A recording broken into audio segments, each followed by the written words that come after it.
تبسم للحياة تساءل قل أين الطريق لا تحزن تفاءل هو الله يرضيك Bismillahirrahmanirrahim. Assalamualaikum warahmatullahi wabarakatuh. Bismillahi walhamdulillah wassalatu wassalamu ala rasulillah Muhammad ibni Abdillah wa ala alihi wa sahbihi wa mawala wa ba'd. Jamaah sekalian yang saya cintai, saya hormati dan saya muliakan, doa saya mudah-mudahan kita semuanya yang hadir pada malam hari ini senantiasa selalu ada di dalam lindungan Allah Subhanahu wa taala. Puja, puji dan syukur kita panjatkan kehadirat Allah Subhanahu wa taala atas berbagai macam nikmat yang Allah berikan kepada kita, sehingga alhamdulillah pada malam hari ini di malam Ahad kembali kita sama-sama dapat hadir, duduk dan bersilaturahmi di majelis taklim kita ini. Mudah-mudahan hadirnya kita, duduknya kita, ngaji dan silaturahminya kita, kesemuanya akan mendapat ganjaran dan balasan pahala dari Allah Subhanahu wa taala. Allahumma shalli ala sayyidina Muhammad wa ala ali sayyidina Muhammad. Salawat dan salam kita sampaikan, kita hadiahkan dan kita persembahkan kepada junjungan kita Nabi besar Muhammad sallallahu alaihi wasallam. Jamaah sekalian yang saya cintai dan saya hormati, sejenak kita pasang telinga kita buka pintu hati kita dengarkan apa yang akan kita kaji dan kita bahas pada malam hari ini. Tentunya dengan satu harapan, kalau kita sudah mendengar, kita sudah paham dan kita sudah mengerti, mudah-mudahan bisa kita amalkan, yang kemudian kita berharap mendapatkan maghfirah dan ampunan dari Allah Subhanahu wa taala. Ada satu hadis yang diriwayatkan dari Imam At-Tabrani. Hadis ini lewat jalur Ibnu Abbas radhiyallahu taala anhuma, annahu qala Rasulullah sallallahu alaihi wasallam, man usiba bi musibatin fi malihi au jasadihi fakatamaha wa lam yaskuha ilan nasi kana 'alallahi ayyaghfiralah. Ada satu keterangan dari Nabi kita Muhammad sallallahu alaihi wasallam. Kata beliau, man usiba bi musibatin fi malihi au jasadihi. Siapa orang yang mendapatkan musibah dalam hidup, kita pasti mengalami musibah. Itu tidak siapapun pasti akan mendapatkan musibah, mengalami musibah dalam menjalani kehidupan ini. Fi malihi au jasadihi. Entah musibahnya itu datang dari harta kita, au jasadihi, atau dari jasad kita, dari badan kita, dari jasad kita. Nah, musibah. Kalau mal mungkin kehilangan, itu namanya musibah harta. Atau kita dagang, rugi dan seterusnya yang terkait dengan harta. Au jasadihi, atau kita mendapatkan musibah di badan kita, di raga kita. Nah, penyakit dengan berbagai macam jenis dan nama penyakit. Yang kena gula, kolesterol tinggi, apalagi asam urat, macam-macam penyakit. Nah, ketika kita mendapatkan musibah, entah itu harta kita atau raga dan badan kita, fakatamaha walam yaskuha ilan nas. Kemudian musibah yang melanda kita sembunyiin. Fakatamaha. Walam yaskuha ilan nas, dan kita enggak banyak cerita dan enggak banyak ngeluh. Kira-kira bisa dipaham nggak nih? Nah, harta, dapat musibah harta kita. Kalau rumah ya rumah kebakaran, atau kalau uang hilang, kecurian dan sebagainya.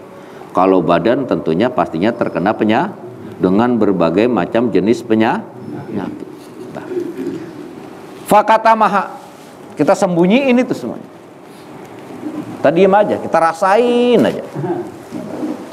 Walam yaskuha ilan nas, dan kita enggak banyak ngeluh kepada orang lain, kepada manusia, terkecuali memang yang harus tahu. Contoh, kita sakit, tentunya ada yang harus kita cerita tentang penyakit kita. Ya keluarga kita, ya istri kita, ya anak-anak kita. Karena dengan harapan satu saat entah ada apa, anak kita bisa segera ngurus kita.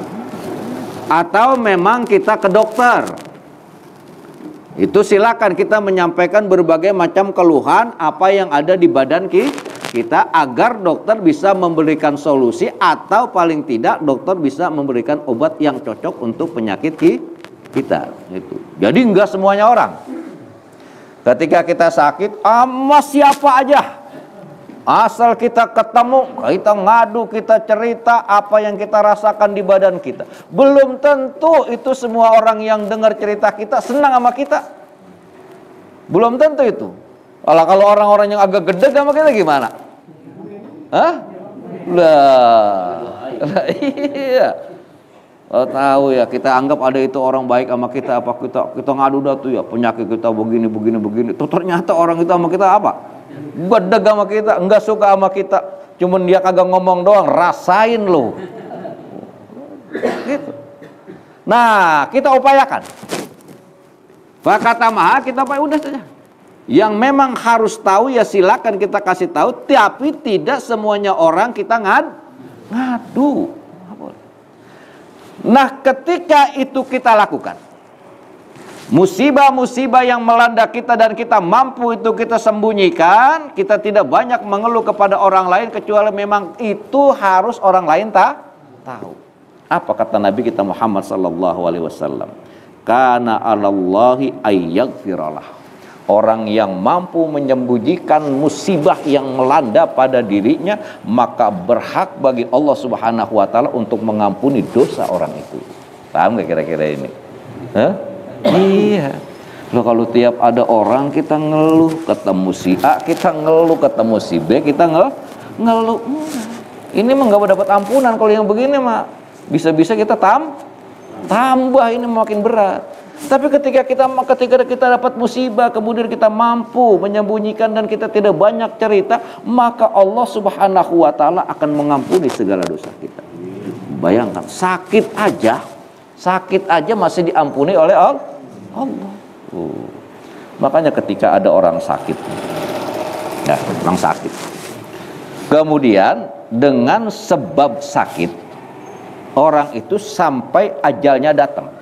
Dengan sebab sakit, entah berapa lama dia sakit, akhirnya ajalnya sampai. Maka rasa sakit yang dia rasakan sampai ajalnya datang, sampai kematian menjemput dirinya, maka rasa sakit itu menjadi kafarah li zunubi. Penyakit yang dia rasakan selama hidupnya sampai dia mati itu menjadi pengampun untuk dosanya. Sakit aja kita diapain? Diampunin tapi dengan apa? Dengan catatan jangan apa? Jangan dikit sama orang kita ngeluh, ketemu si A kita ngeluh, kata yang kagak suka rasain lu.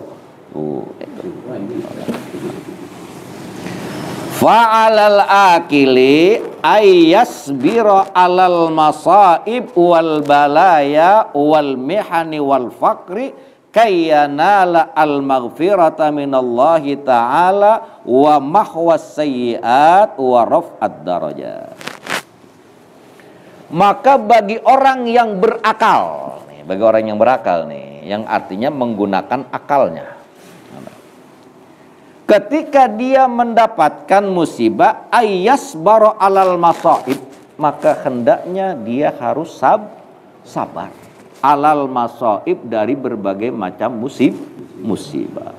Wal balaya, dari berbagai macam bala.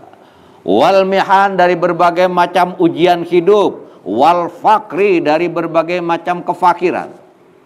Ketika berbagai macam musibah ini melanda diri kita, maka kuncinya tidak lain adalah ayyasbiro, tidak lain adalah sabar. Nah, ketika ini kita sabar menghadapi kesemuanya cobaan ini, menghadapi berbagai macam musibah.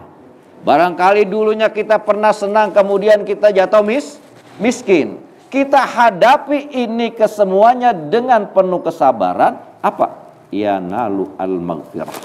Kita akan mendapatkan ampunan dari Allah Subhanahu wa ta'ala. Kira-kira kita banyak dosa nggak nih ya? Ternyata metode dan cara Allah mengampuni dosa itu bukan hanya dengan ibadah saja. Berbagai macam cara. Dengan keinginannya Allah, maka Allah akan mengampuni. Sabar aja kita. Sabar ketika kita mendapat musibah, sabar ketika kita mendapat bala, sabar ketika kita mendapat ujian, sabar ketika kita mendapatkan kemiskinan dalam kehidupan, maka yang akan kita dapati apa? Al-maghfirah minallahi ta'ala. Yang pertama akan mendapatkan ampunan. Wa mahwas sayiat, dan akan diampuni segala keburuk-burukan kita, akan dihapus segala keburukan-keburukan kita. Wa raf'ad darajat, dan Allah akan mengangkat martabat dan derajat kita, baik di dunia maupun di akhirat. Catatannya apa? Sabar. Maka Allah bilang kepada kita, innallaha ma'as sabiri, bahwa pertolongan Allah itu akan selalu datang bersama orang-orang yang sabar. Pertanyaannya, sampai di mana batas kesabaran kita dalam menghadapi musibah? Ini tergantung kepada diri kita masing-masing. Nah, ketika kita sabar dalam menjalani kehidupan dengan berbagai macam ujian dan musibah yang melanda kita, kita terima itu bahwa itu adalah takdir yang Allah berikan kepada kita, lalu kita jalani dengan penuh kesabaran, maka insya Allah kita akan mendapat ampunan dari Allah. Segala kesalahan kita akan dihapus dan kita akan mendapatkan darajat yang tinggi dari Allah Subhanahu wa ta'ala. Nah, mudah-mudahan apa yang saya sampaikan ada manfaatnya. Wassalamualaikum warahmatullahi wabarakatuh.